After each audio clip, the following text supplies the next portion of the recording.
is a production of DallasCowboys.com and the Dallas Cowboys Football Club. How about them Cowboys? Yeah, go Cowboys! This is Mick Shots. Streaming live on DallasCowboys.com and the official Dallas Cowboys app. Now, here are Bill Jones, Everson Walls, and Mickey Spagnola.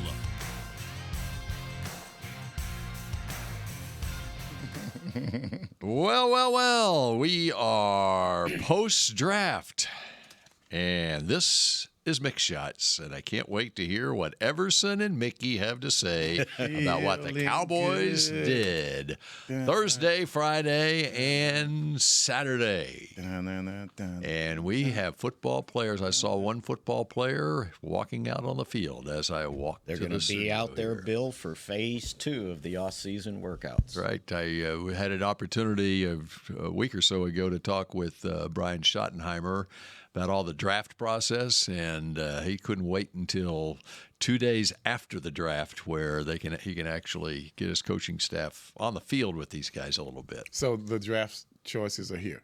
No. These are the veteran guys we're Not talking to about. We've moved on. Weekend. The draft is in the rearview mirror now. No, it ain't. We got to talk. Yes, we do. We gotta talk. Do we start? Sure, why not? Do we start with the cornerback or what? The cornerback we're or gonna the start- guard. Okay. However you All want right. to Everson wants. I'm guard in the first round. I've always said it. I've always, the Spags has no idea what he's talking about. Take a guard in the first round. Okay, here we go. And they're not going to change him, are they? No. He's Oh, gonna no, be a he's guard. definitely He's a guard. He did start one game at left tackle at Alabama due to an injury by their left tackle, but Well, he is a guard. you have to answer to the people, man, because, you've been That's right. barking against it, and here we are, man. And a good one, too, right? Well, I guess here's the deal. They followed their board, right? Followed the board. They followed how they had the players rated. For a little bit, deliberated trading down, but it was with Houston, and they're at 25. You can't do that. Yeah. And they certainly weren't getting enough to encourage them to do that.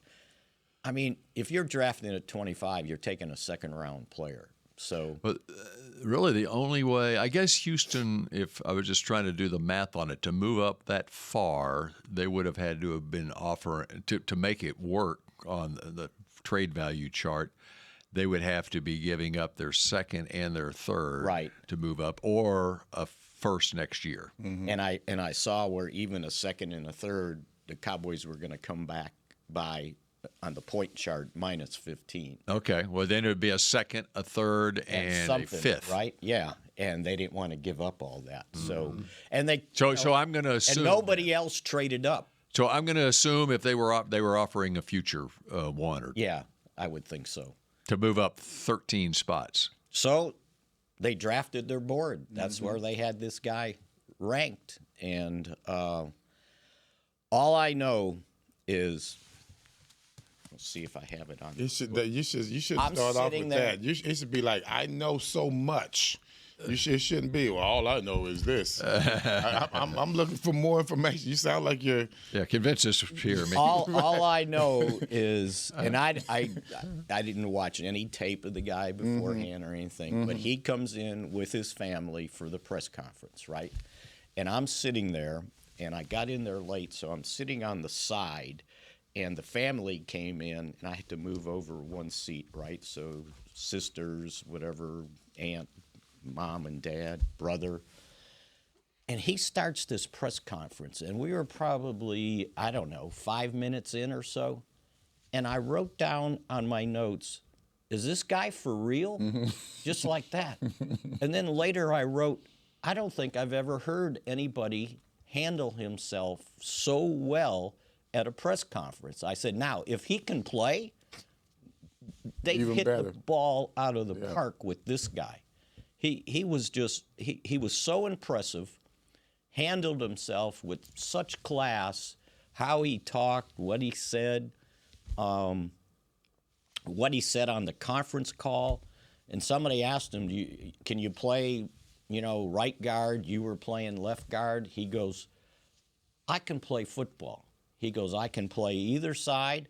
They want me to play defensive end. I'm playing defensive end, linebacker, fullback, whatever they want. I want to play football. Well, and he said, I think he had 26 starts at left guard. He said there were games, though, where they would switch, where he would play right guard, too. Even though he started the game at left guard, he would flip over and play right guard at times. What would be the purpose of that? I don't know. Maybe it's the opponent. Maybe the opponent's lining up a monster over here on the left side of their defense, and they want to. This is where we're going to run the ball. And so that's right. Over there, leading it on that side. Yeah, maybe something like that. But he said that's what he said too. So he does have some experience, right? And see, I've always, I remember I argued about that.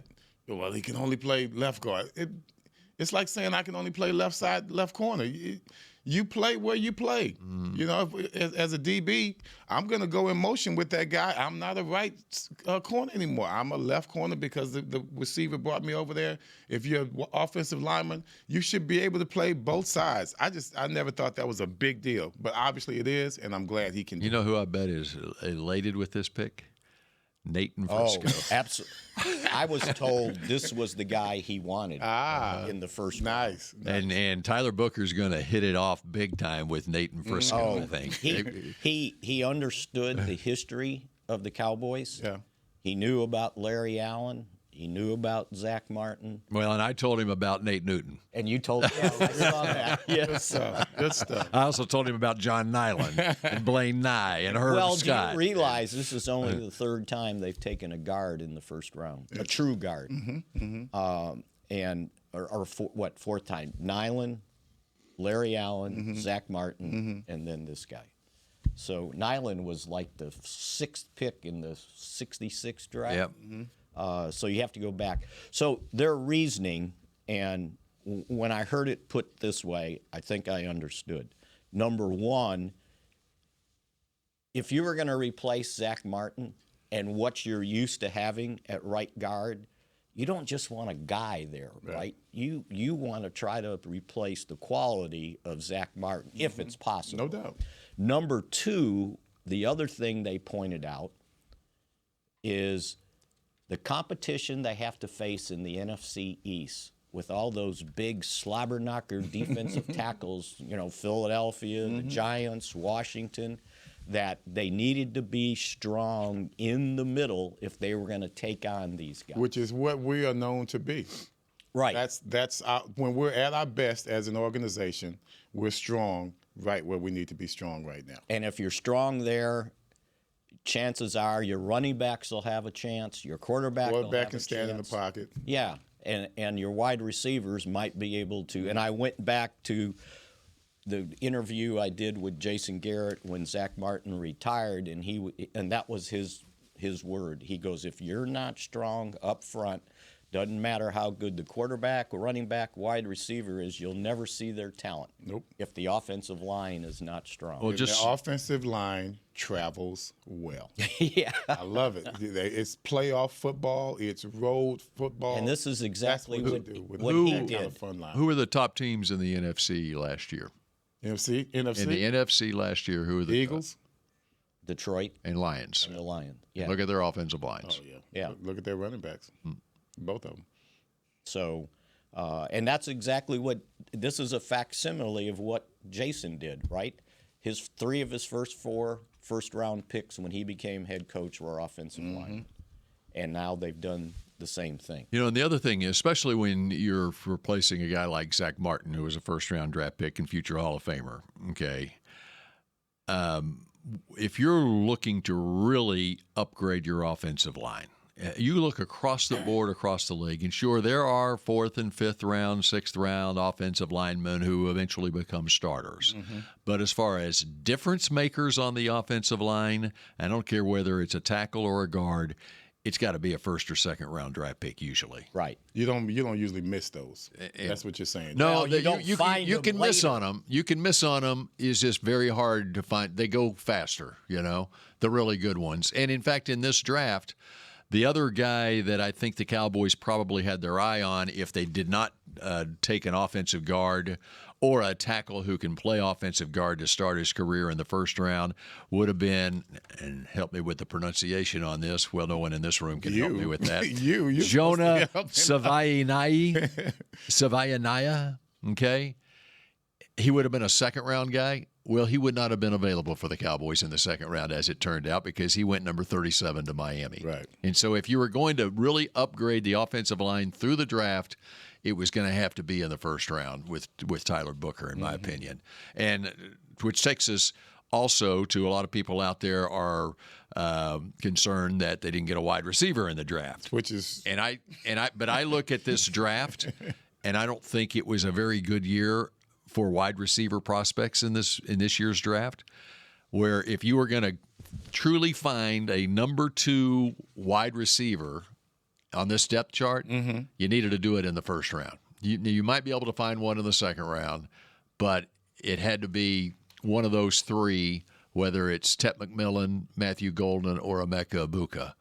And so you had to make a decision there. And one of the decisions that one of the factors in that decision is, okay, if you don't get a wide receiver in the draft, then what can you do outside the draft in free agency? And we talked about this right last week. And there are at least 3 as receivers out there, Yeah. and Amari Cooper and Keenan Allen and Tyler Boyd. And I must say, we better move fast. And because that's- right now, everyone knows what's what. So that's the next. That's the If next we thing. want I'm either looking one of those for. 3 guys, I think we should be moving very quickly. And the way to look at it is once they got into the second round and Luther Burden went number 7, the next wide receiver drafted was Trey Harris of Mississippi at 23rd. Give me the overall number, not the number in the round. 55. Okay, so the Cowboys are picking at 44. Yeah, and there wasn't another wide receiver taken, and then the next one after that was at 58. Jack Beth. I mean, think about TCU. Yeah, and so but think about it. There were 3 receivers taken in the first round, and those are the ones that were all linked to the Cowboys that they had 30 visits with, and so Mizzou came here. And Mizzou did too. Yeah, but he was not a first. He did not go in the first round. didn't go? He went early. Early 7th second pick in the second round. Yeah, and so And after that, then so he would not have been available for the Cowboys at 44. and again, the way they looked at it is there wasn't one guy to trade up for that was going to make such a significant difference. Yeah, I was going to say, what kind of difference can he make? Because they don't have a 4th round pick, so it's either a 3rd or a 5th to move up. Or next year. Or next year, right. So Next year's 4th. So the way they're looking at it right now, and Bill that's the number 1 choice. You sign a veteran guy on a 1-year deal. They're sitting there going, okay, we had a high grade on Jonathan Mingo. How much of a chance did he have last year when you bring him in halfway through the season? He's our 4th round pick. He's a wide receiver. I got you. Now, So you got a 4th round pick in here with 2 years experience. and then here's the sleeper. Brian Schottenheimer thinks that they can do a heck of a lot more with Kevontae Turpin than how he was used previously.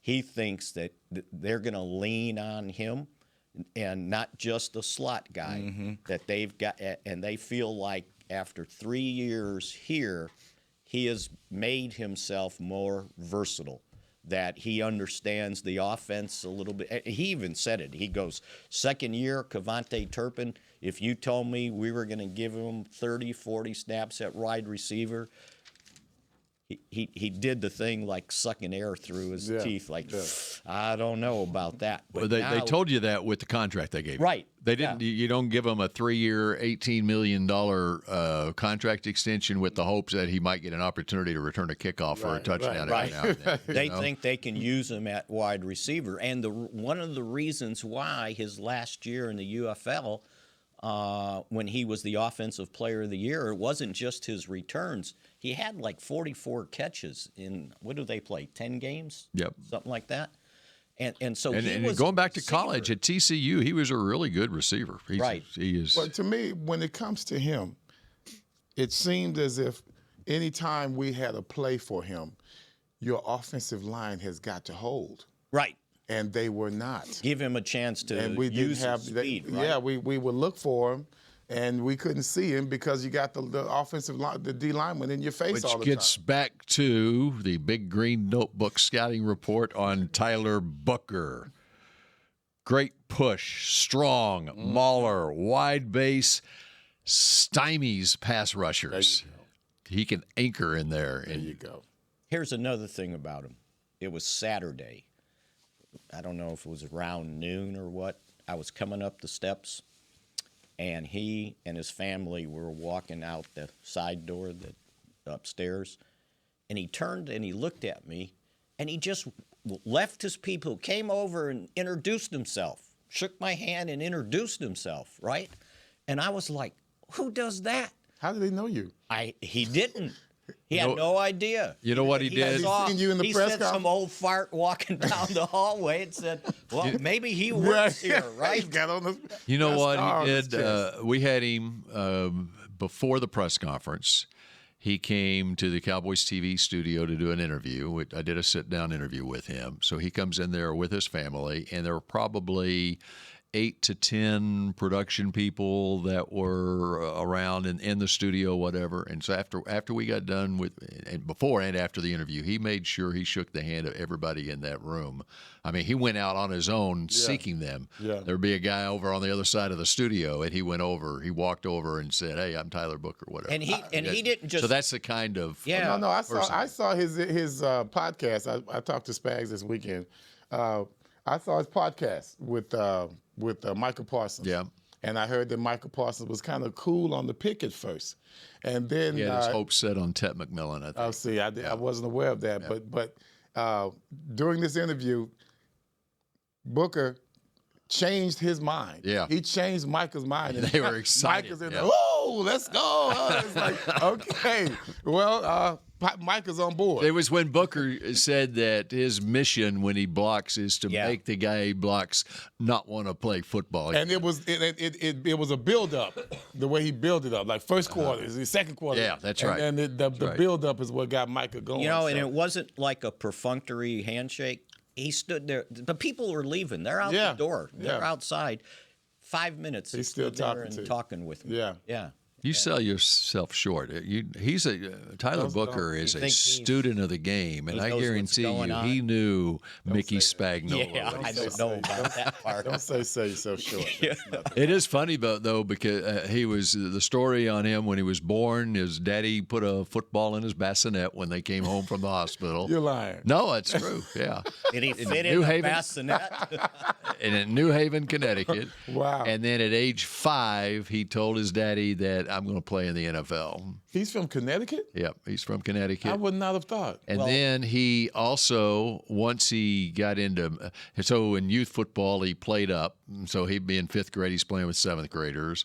And so wherever they lived, the football team wasn't a great team, whatever. And so in middle school, he went to school an hour or so away from school. I think it was an hour commute. Mama drove him. Yeah. To the other school. And so then when he got into high school, he had a family that lived maybe an hour and a half away, but they had room at their house. And so he went to high school at a different high school because it was a better opportunity football-wise. This is all... And he said it. His dad said at one point, "He's like, oh, Mom's going, okay, are we pushing him too much? No, he wants to do this. Yeah. He's the one wanting to go to this. He's the one that wanted to go to IMG Academy in Florida, and so that's what he did his senior year. He goes to IMG I heard Academy. you mention that, yeah. And, So think about it. I'm a big believer in osmosis, right? And when you're capable of doing all the things Bill did and then leave your family to go to IMG, somehow you get socialized, right? You're on your own. You're meeting different people. You're out of your comfort zone.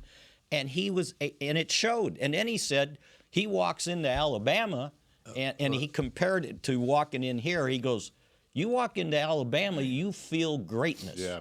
And you better get going, right? and Their facility Must be the best in the country. Well, but he was already familiar with the facility. Yeah. Because take you back to when he was in, I think he told me 2012. He has an uncle who played in the NFL, played with the Steelers. He went to Michigan State. So he went to Michigan State's football camp at age 12. And then the next year he goes to Nick Saban's camp. And so for the next 4 years, he's going every summer to Nick Saban's summer camp at Alabama from his freshman year through his senior year in high school, whatever. So he was already familiar with the surroundings at Alabama when he walked in the door. I never thought of UConn. You think Connecticut. Yeah. And you just don't think that kind of legacy coming from up there. No offense to people in Connecticut and how they play ball. And guess where he worked out getting ready for the draft? Right here. Across the street. Oh. Yeah. He was in Frisco. He's a couple of different times. He spent a week here at one point, and then last summer he spent a week here working out. How could y'all not know he was coming here? Now all of a sudden the background, right?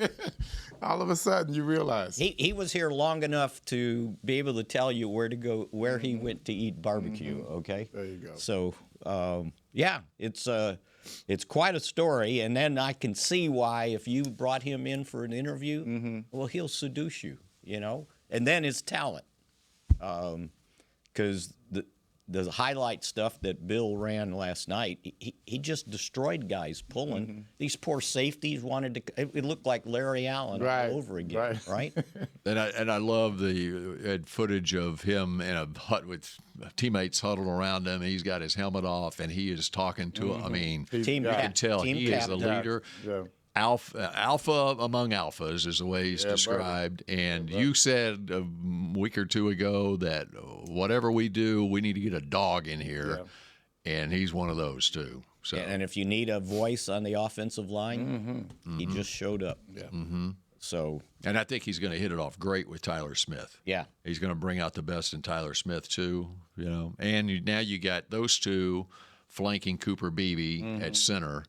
And the middle of the offensive line's in good shape. And I think the other part is they're hoping he'll drag along Guyton too, to show him how hard you got to play, how much you got to prepare. That's going to be a nice little relationship. Right. I hope that becomes a very fruitful relationship between those two. And there's the other part. He just turned 21 2 weeks ago. And how he's basically. Guyton's older. Not much older. Guyton, though, he turns 24 in June. Does he? Yeah. Oh, he's got to get with this guy. Yeah.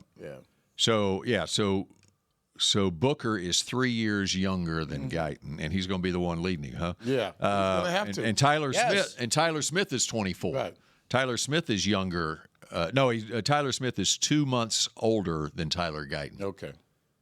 So, I'm trying to remember. But so it's similar to when Tyron Smith came in. He didn't turn 21 until December of his rookie season. And for Tyler Smith and Tyler Booker, they're basically the same age when they came into the league.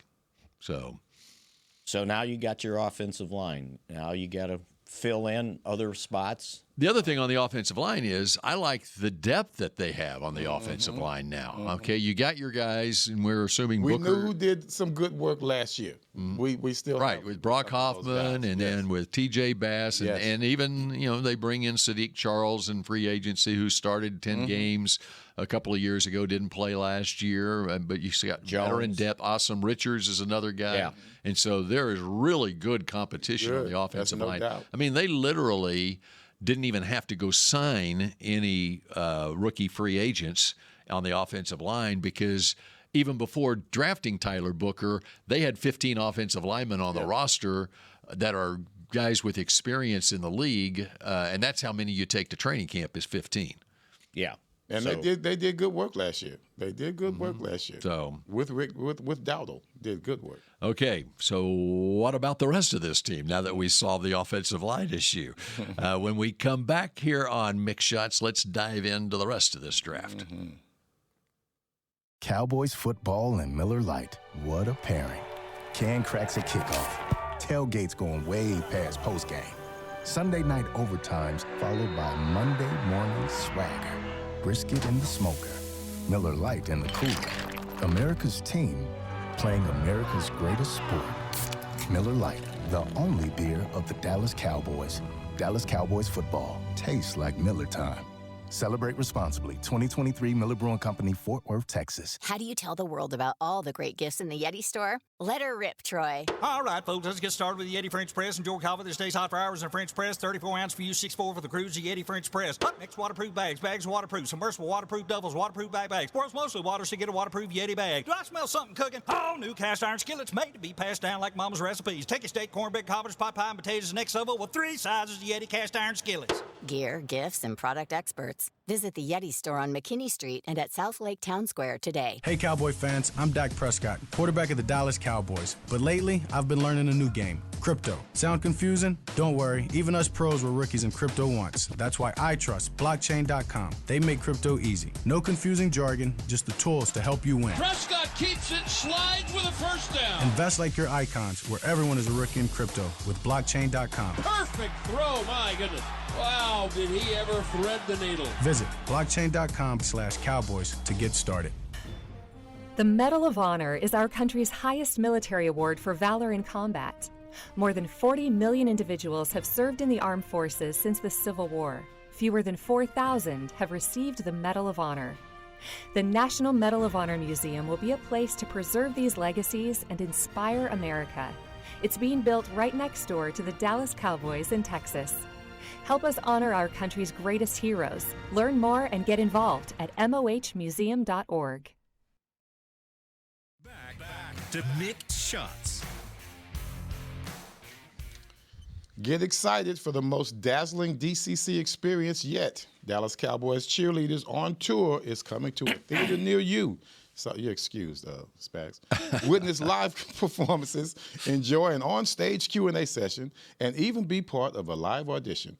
If you're in Dallas, San Antonio, Austin, Midland, or El Paso, mark your calendar. For dates and tickets, visit DallasCowboysCheerleaders.com/tour. All right, I just stepped outside and looked out on the practice field and see those players out there, the veterans out there. How many of them are concerned this week after the draft? Well, I'm out here today. All I remember is all the times when they would bring in – they used to bring in the rookies like 2 weeks after the draft, the 2 weekends, not the immediate weekend. But when they brought them in the immediate weekend the veterans would be here working out, and they'd all be out there watching practice with the rookies taking part. And they'll be here this weekend, by the way. So it is this weekend? Yes, it is. Okay, all right. So at the we talked about the first round. Yes. Go and take it in order. Go to the second round. Sure, why not? One thing about many of these draft picks, you don't need to buy a vowel. God, these names. I already used that during when they got to the last pick, but Ezeiruaku. Donovan Ezeiruaku. It's actually easy to say once you figure out that they don't pay attention to the spelling. Just get intimidated by all that. It always makes sense after someone pronounces it. I watched him play a whole game, and I didn't know who he was. Right, Missouri played Boston College early in the season. Number 6. He didn't do that well. 2 times. I just don't know. Yeah. I wasn't paying attention. They had trouble blocking somebody. I remember that. Well, it ended up being him. Was he coming off the left side of the Boston College defense against the first-round draft pick Armand Mimbu? He was coming off both sides. Okay, yes, and Mimbu was having a hard time blocking him. Well, that says a lot because Mimbu was the 7th pick of the draft by the Jets. Wow! And this guy was the ACC Defensive Player of the Year. Yeah, I saw that. 16.5 sacks last year. You get him in the second round. What's his dimensions? 6'2", 248. And he is not shy playing the run. Long arms? Which is a good thing. Bill will tell you about the arms. Okay, I got to go find him here. You just threw me off there for a second. Ezeiruaku. Where is he? He's in here. There's so many of them that you let me find him. Keep talking while I go find him here. I need a better system finding my players. Because if you're going to only be 6'2", then you better have some long arms. Also, if I remember right, team captain They've got more 34-inch arms. 6'2.5", 248 pounds, 34-inch arms, which is great. Here's the key number when it comes to edge rushers. And one thing about this whole process, going back to the combine, the pro days, it was clear that agents told their clients, their edge rushers, don't do the cone drill. Don't let the teams get a number for you because under 7's a great cone drill. Okay, and you just go let them use the tape instead of your measurables, whatever. Well, Ezeiruaku did a cone drill, and his was 6.94. Oh, he wasn't supposed to do it. No, well, his agent didn't tell. His agent said, go ahead and do it, and he probably was well trained for it. Because that's what happens a lot of times. If you don't train for that specific drill, then you may come up with a 7.40 and may drop you around in the draft. So anyway, his was a 6.94, which is great. Nice. DeMarcus Ware was a 6.89. You look across the board in the past, and usually if you're under 7, then that translates to bend and being able to get to the quarterback. But it shows on tape what he can do. That just confirms it for scouts. He was the Ted Hendricks Award winner. As the top defensive end in the country. As you mentioned, he is undersized in terms of his height, 6'2.5", 248 pounds, but I don't think that the Cowboys would view that as a negative. The way he's going to be used initially is as a sub-package pass rusher. And so you wouldn't look at him as a wholesale change, a replacement for DeMarcus? I think it'll be a rotation, and he'll eventually. What I'm saying is, as a rookie, they're when not you're the talking same about style a rookie. at all. They don't have the same style at all. Nealon may be closer to DeMarcus Lawrence than this guy. And then you got Sam Williams coming back. You got a 1-year deal on Dante Fowler Jr. And you add this guy to the mix, so at least you've got some depth now. His size. I'm looking to look up DeMarcus Lawrence here. In fact, I've got written out next to him DeMarcus Lawrence, and so he's not a lot different. Okay. What I'm saying is, you can't expect as a rookie for anyone to come in, even as a second-round draft pick, to be performing at the same level that DeMarcus Lawrence was when he was going to Pro Bowls, and so he's worked in a rotation. What I meant was he had the same style. That's what I mean. Yes, he can stop the run, set the edge as well as come around the end. Yeah. He might be able to come around the end better than DeMarcus. Yeah, that's right. That's right. If he and Micah, let's say they start vibing together, that would be a nice little bookend. Well, and then you've also got Sam Williams and Dante Fowler, in that whole mix. Right. And so that's a lot of energy. Yeah. But both of those guys are on the last year. They're on 1-year deals. And so now you've got a guy who's 21 years old. He'll turn 22 in September. Young guy who even though they did work in free agency to sign a Peyton Turner and a Dante Fowler who's coming off a 10-sack season, they needed. This was a position of need. This is why I was so big on Michael Williams, who went to San Francisco, the pick before Dallas, because you needed to find someone who can take that D-Law spot on that defensive line, and this Ezeiruaku is a guy. We even were talking about it on leading up to the second round on Friday because Ezeiruaku was still there. Do you do what you did in 2014, which was Will McClay's first draft, when you took Zach Martin in the first round? Well, you took Tyler Booker in the first round. We're looking Ezeiruaku would be the pick for the Cowboys with the first pick of the second round. So do you do what you did in 2014 and package your third with your second and move up? Right. And they didn't have to do that. He was still there at 44 for him. Although the temptation at the top of the second round, if you moved up with Junkins, with the running backs, back and Hendricks. It would have been interesting if the running backs were there and Ezeiruaku, what they would have done, especially considering the depth of the running back class. Although clearly they didn't. I mean, they had 2 chances to draft Caleb Johnson from Iowa. Obviously, they didn't feel the same way I did about him. Injury. Oh, really? Yes. Okay. He's got He had a knee. Okay. Then he's got a toe that's either got to be fixed or I didn't know that. Eventually has to be fixed. Okay. That's why that would be the reason. Big green. That's why he fell. Big. Well, there's a lot of them like that. We don't. Brain. No, but you found that after the draft. No, before. Okay. Why didn't you let me know in my big green? Well, we didn't talk before the draft. You did. You have to consult with all of your sources, man. That's you, Bill. You got. I found out midweek, so I knew. Thanks a lot. If he fell, that was going to be the reason he fell. And he went third round to Pittsburgh. Yeah. Which is interesting because I thought his running style at Iowa, he has patience as he gets to the hole. And oh no, not him. I got it confused with. There's a Will.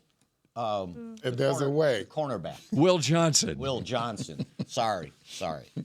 That's who I thought. Caleb Johnson. I thought you were Will talking Johnson. about. No. Yeah, Caleb Johnson, the running back. Yes. So, but I was going to say he reminded me of Le'Veon Bell, the way he would pause before. Yeah. No, and where'd he go? He went to Pittsburgh. Yeah. So I think. But if you have an offense, you can only pause if the offensive line is doing their job. You can't pause when your offensive line is getting. I feel so much better. I was doubting my own big green notebook. He was gonna.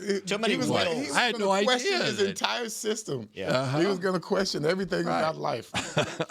Wills. Okay, so we like Ezeiruaku. And now, dude. The guy I turned you on to. Yes, sir. Okay, first pronounce his name, Mickey. You're so smart. Savone Revel. I thought it was Shavon.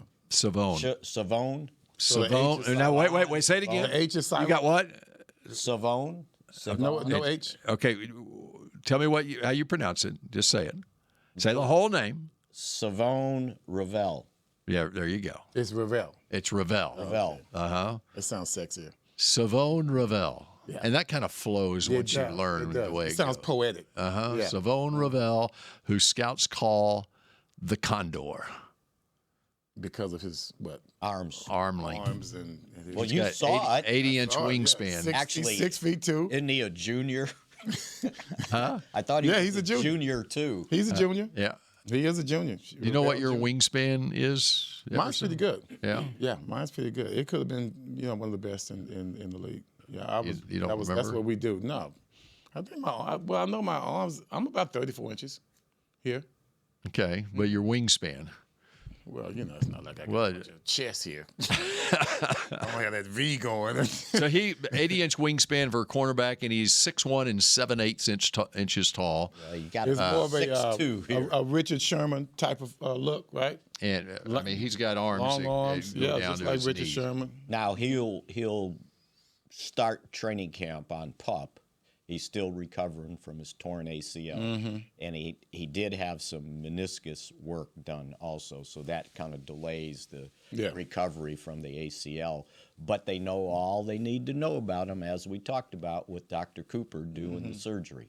So, I think he'll fit in here well. When you start looking at his style, comparing it to how we are at our best as a secondary, when Diggs is playing well, when Brand is playing well, we are a ball-hawking secondary. When the ball is in the air, we're not looking at the receiver. That's the way that guy. Just got to get them all healthy at the same time. That's the problem is they're not healthy. So now this one comes in and he's going to be on But they start knew, training and camp. they figured the talent, overrides when he'll eventually be there, and he's got to be a worker. We talked about his story last week and how he. I don't know how this happens in high school anymore, that you come out and you don't have grades, right? That's everybody's eligible for college, right? Especially if you get an NIL, right? But anyway, he went to junior college in North Carolina, was working at Amazon in the warehouse, and after, I guess it was his second year at JUCO, East Carolina had it was their equivalent of a pro day to bring guys in to work out, right? He finished the midnight. It was the free all-comers tryout for a that scholarship. Gil Brandt used to have back in the day. Yeah, basically like that. And he gets in the car after he finished at midnight. He and his dad drove to East Carolina for a workout, hoping to get a scholarship. That's how motivated he was, and he ends up going there and has a great junior year. And then, unfortunately, the third game his senior year, he tears his ACL. He's going to be a first-round pick, just the way he played off his junior year. So, again, you're projecting from what you saw, but you also saw some work ethic and some dedication to playing football. And that's what you need. When you've come so far, and especially the way he has, the journey seems longer. You know, when you have to work at Amazon and go through all of that, the journey seems a lot longer. Sometimes guys, they peak out. You know, that journey was so much that they can't make that next step. You know, because of other things, because of surgery, because of the knee surgery and all of that kind of stuff. With guys like him, you don't want that to be your last part of your story.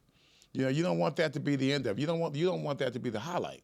I'm hoping that he can come in here and still have momentum, because it is, you know, I come from that undrafted crowd. You got to go through a lot. You got to go through a lot of people to get to where you want to be.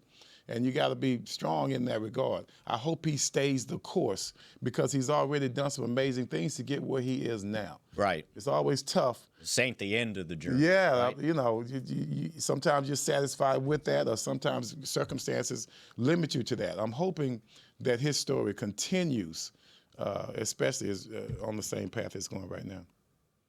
So that helps out the depth at cornerback, right?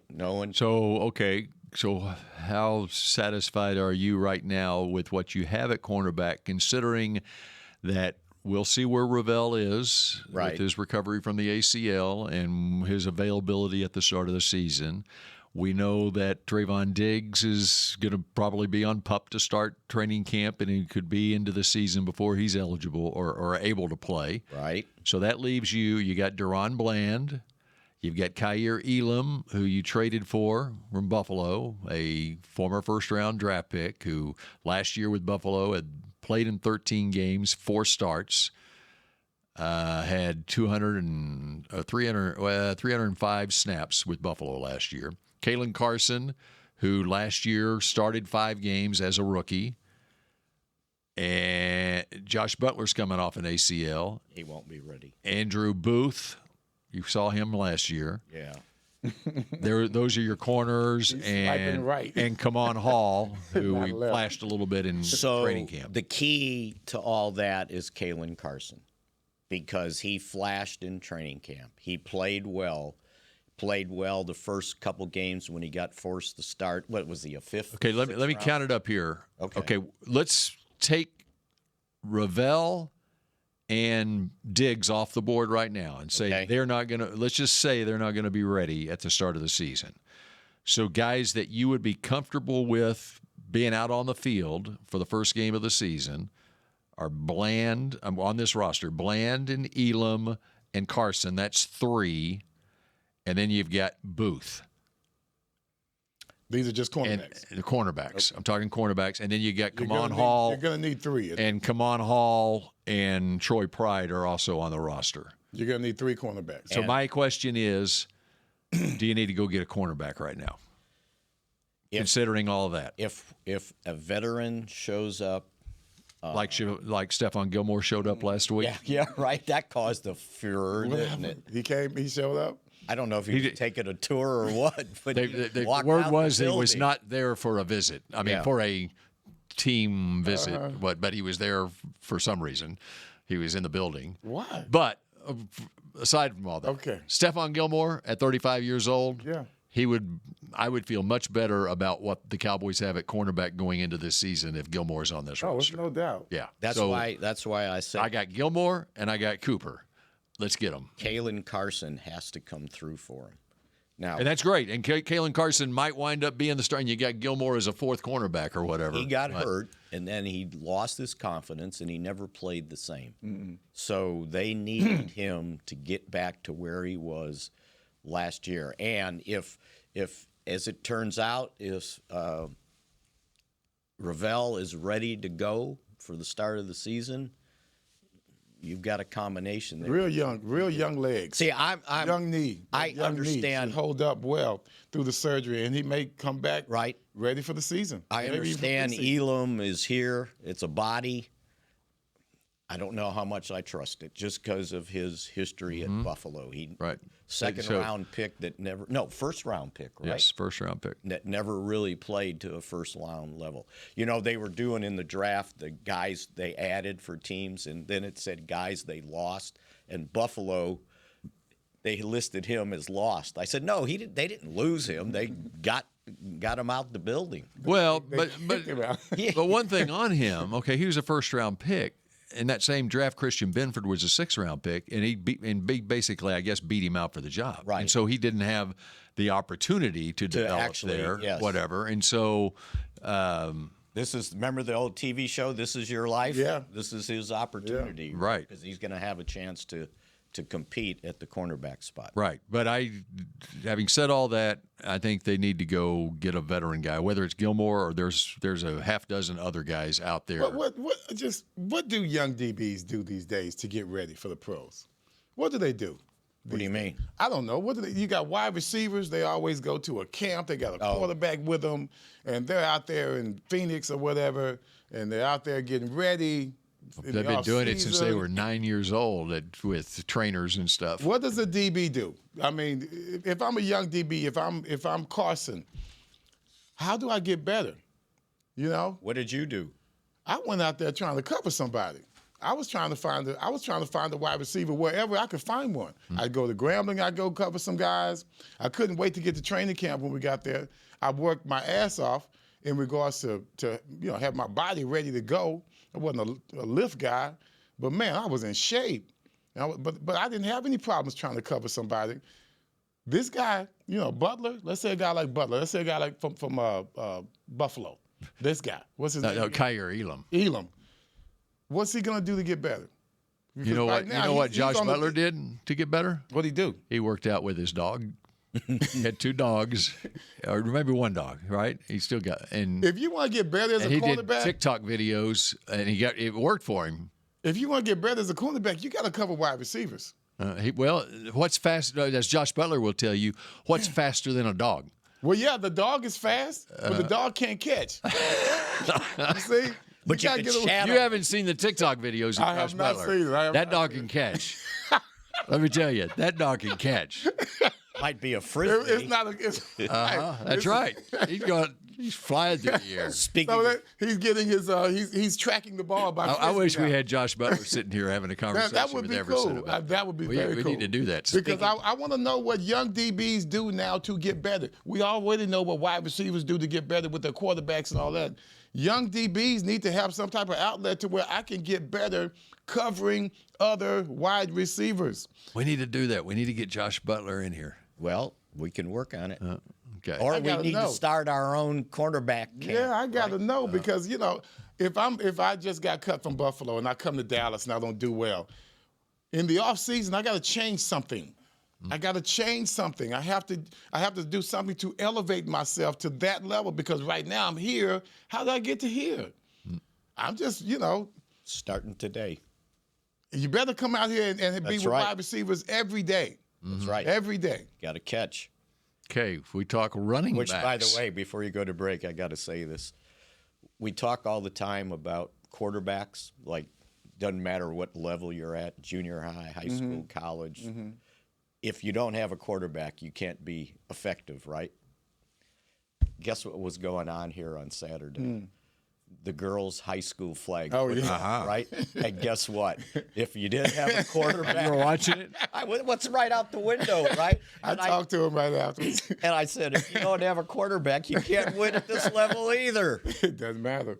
Although I did see a ball tipped and some girl just went diving for the tip for a touchdown. Oh, you can catch them out there, man. Yeah. They are. There were some athletes ruthless. out there. They are ruthless. I tell you that 7 on the flag football, girls flag football, that's the fastest growing sport in the nation. Yeah. Mm-hmm. And you know what I noticed also? They're itching to get out there and take it over. And this is just got to be female, right? When we played in intramurals and it was flag football, you'd grab the flag and throw it down in disdain. they'd grab the football and go back and give it to girls to put it back on. Help them put it. Yeah. Hey, well, it helps things move along quick. Right. Yeah. All right, you could go. Okay, we're talking running backs when we come back on Mick Shots in just a moment. Star Sports Tours is the only official fan travel partner of the Dallas Cowboys, offering exclusive game weekend travel packages with pregame sideline access and photo ops with current players, cheerleaders, and Cowboy legends. You want to stay at a team hotel, attend the best tailgate party in Texas, tour the Star, and talk X's and O's with me, Everson Walls? With Star Sports Tours, you can. Visit cowboystravel.com to book your travel package today. Hey Cowboy fans, I'm Dak Prescott, quarterback of the Dallas Cowboys. But lately, I've been learning a new game, crypto. Sound confusing? Don't worry, even us pros were rookies in crypto once. That's why I trust blockchain.com. They make crypto easy. No confusing jargon, just the tools to help you win. Prescott keeps it, slides with a first down. Invest like your icons, where everyone is a rookie in crypto with blockchain.com. Perfect throw, my goodness. Wow, did he ever thread the needle. Visit blockchain.com/Cowboys to get started.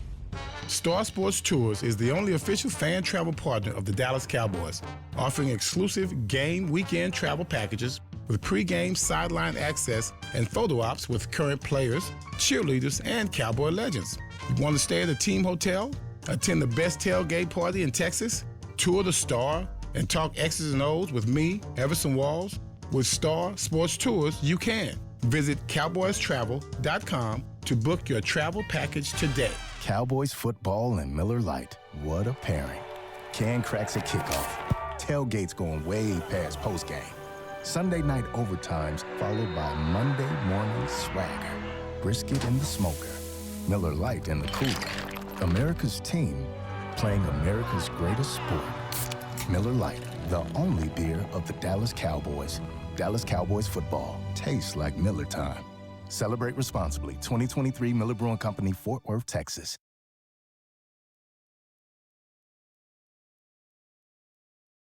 Back to Mick Shots. This summer, step onto the field with Dallas Cowboys youth football and dance camps presented by Invisalign. Athletes of all skills levels from age 6 to 16 are invited to learn from former NFL players and Dallas Cowboys cheerleaders at Ford Center at the Star in Frisco. Campers have a chance to learn technical skills and lessons on teamwork. Register before May 19th to save $25. Visit DallasCowboys.com/camps to learn more. You know, the other thing that's going to happen here over the this week is teams are going to start releasing players, and so there's we talk about wide receivers that are available out there as free agents. You got cornerbacks as well, and you're checking to see who gets cut this week because of what moves were made during the draft, and veteran guys are going to become available. I was going to say, how about quarterbacks? But not too many quarterbacks went to. Well, it happened here before. Andy Dalton, when Cincinnati drafted Joe Burrow, Andy Dalton got cut, and within a few days he was signed by the Cowboys. Tennessee going to cut somebody for him? Well, there are going to be some, obviously, moves made this week. Cleveland needs to cut one. They should have cut one when they drafted him. They got 5. This is another show, but what's wrong with our world? What do you mean, man? Jesus. Social media is still going to be the death of our society. Oh, there's no doubt about it. How about the Falcons defensive coordinator, his son? That's what I mean. God almighty. They called him. What goes through your mind to do something like that? I know his dad is like. You know what? I'm debating whether to reveal this on. Reveal it. I think the statute of limitations is over. And what the heck? It was my roommate who did it, not me. Did the same thing. When we were in college, 1979, Billy Sims and Charles White were up for the Heisman Trophy that year.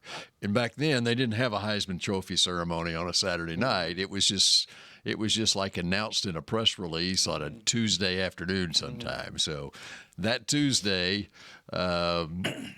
My roommate, not me, finds the phone number for the USC athletic department office, a football office, and he calls USC and says, "This is Dick Smith with the Downtown Athletic Club in New York, and I'm just calling to inform you that Charles White did not win the Heisman Trophy. It went to Billy Sims." And, of course, Charles White wound up winning it, but which was BS. Yeah, that's another story. You know what? In college, I had a roommate that had a piranha.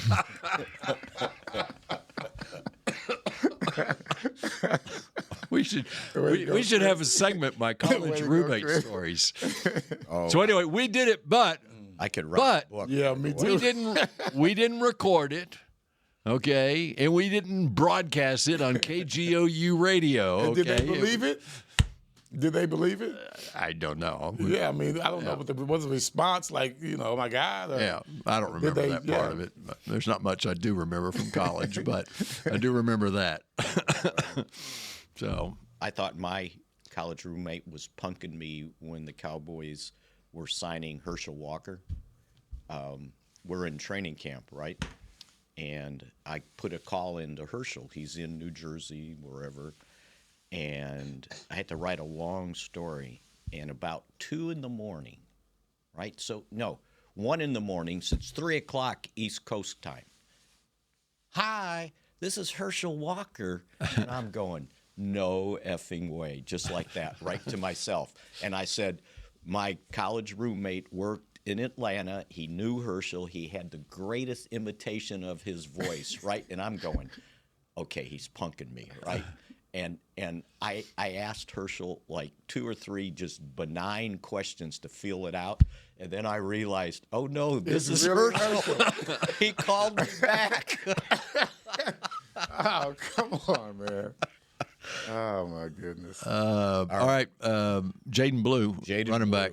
Well, we got only I like it. 3 minutes left of this show. That's now, okay. so. I like it. 5. I like it. Need that speed. Man, I like it. And I'm only going on what I hear.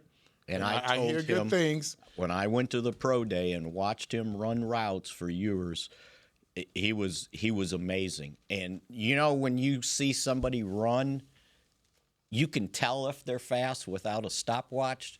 This guy is fast. He can move. Could you imagine if we get him the ball anywhere in space? He and Turpin at the same time on the field? Come on, man. Think about it. Come on. I'm hoping he'd be versatile enough to, run some routes in the slot. That would be really nice. Well, he had 42 catches and 6 touchdowns last year as a receiver. Which game was it that he catching the ball out of the back? He exploded for that long touchdown. Was it a playoff game for UT? I can't remember which game it was, but he. Now, the one thing that the UT people will say is I know. fumbles. Hang on to the ball. Yeah, we can work on that. Mm-hmm. Because here's my thing.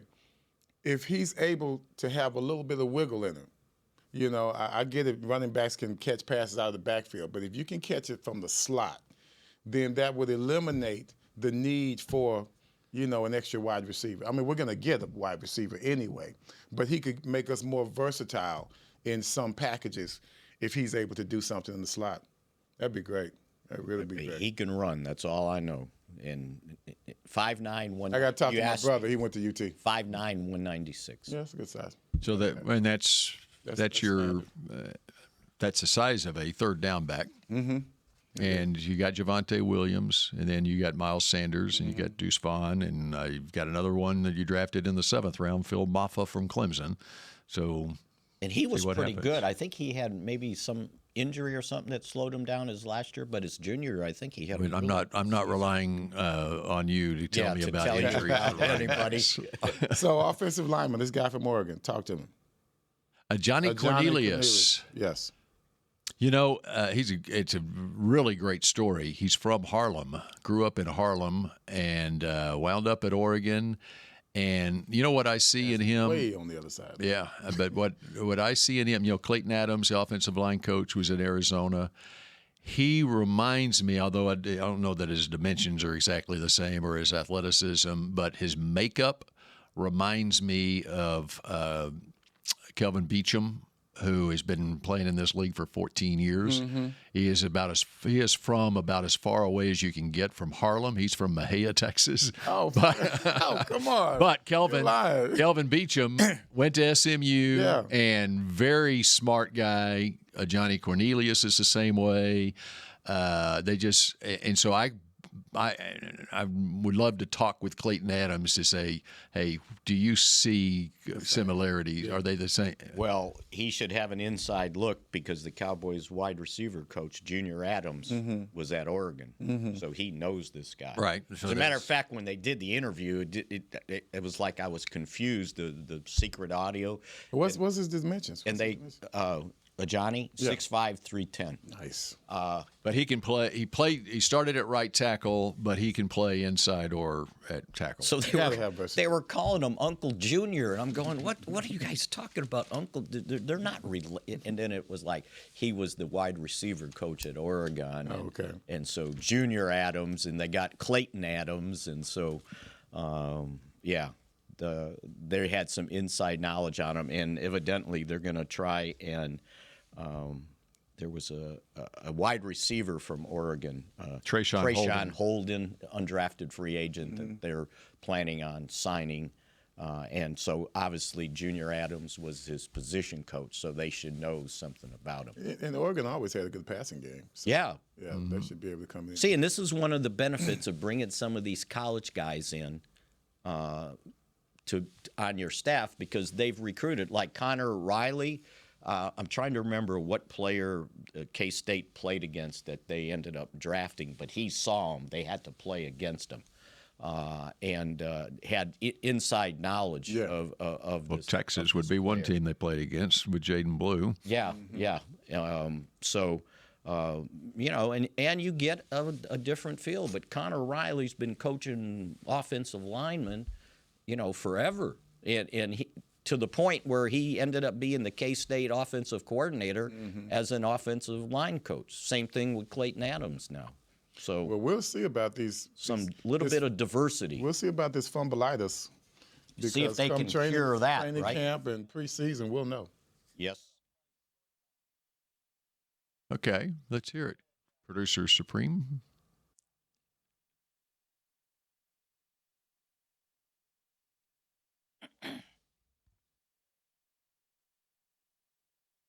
That's true.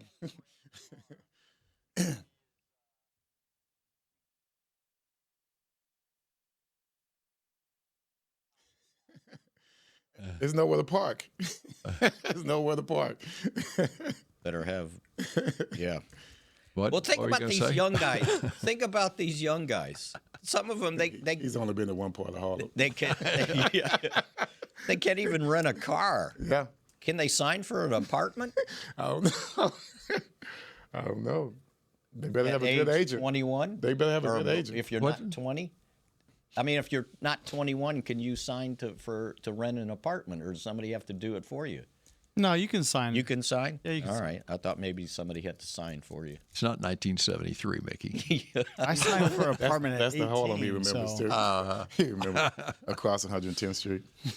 Anybody else you want to throw in here in our as we're in bonus coverage now? We kind of skipped over Phil Maffa. We did. Well, we skipped over Shamar James, the other fifth-round draft pick they traded up to get to. We don't have time. Gentlemen, welcome to overtime. We'll be back next week, right? I've got a long. Well, some of us will be. Everson. Yeah, no, I'm always the first to go. I told you. By the way, we need to talk about next week. Sorry, anyway, use my cough button there occasionally. There's going to be, and we don't have time for it, but the tight end that they're going to try to sign as an undrafted free agent, Tyler Neville from Virginia. He's got an unbelievable story. By the age of 18, he had already had 20 surgeries. Oh, wow. And he had all these he was born deaf. They had to put inner ear tubes in at like 2 years old. And then he came, and it's a long term. I know I can't get it out, but he ended up with this deformity in his his breastplate and rib cage, where the bones were growing in instead of out. Yeah. And they had to put a bar across his chest, right, to get the pressure off his lungs. And in the meantime, he's in high school playing football and basketball. He comes down with lymphoma. He's got cancer. Wow. He can't take radiation because of the metal bar in his body. 6 months of chemo while he was still playing high school basketball at a high level.